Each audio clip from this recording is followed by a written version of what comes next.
mapadali ang buhay ng mga kasambahay.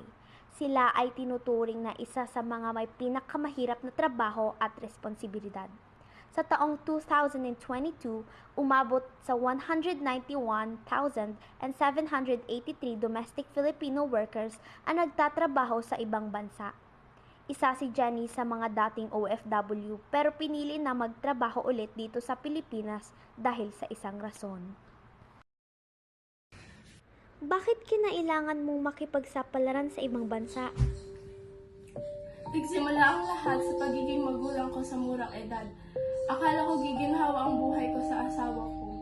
Pero nang isinilang ang puso naming anak ay nag-iba siya. Hindi na siya ang roon na nakilala ko. Umuuwi siyang lasing galing sa trabaho at sinasaktan ako pag walang natitirang pagkain. Akala ko magbabago pa siya, ngunit nagkamali ako. Mas lalo pa siyang lumala.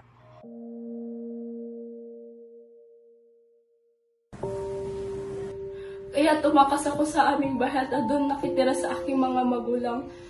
Dahil sa hirap ng buhay, kinailangan ko makipagsapalaran sa ibang bansa at iwan ang aking mga anak.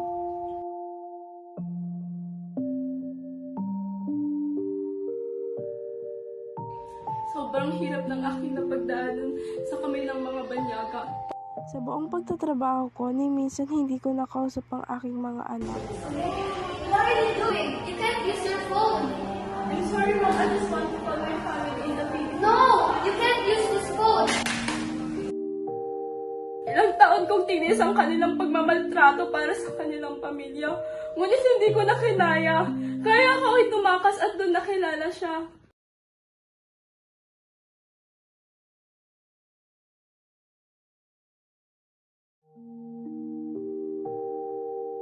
Tinulungan at binigyan niya ako ng trabaho upang makauwi sa Pinas at makapag-aral ng aking mga anak.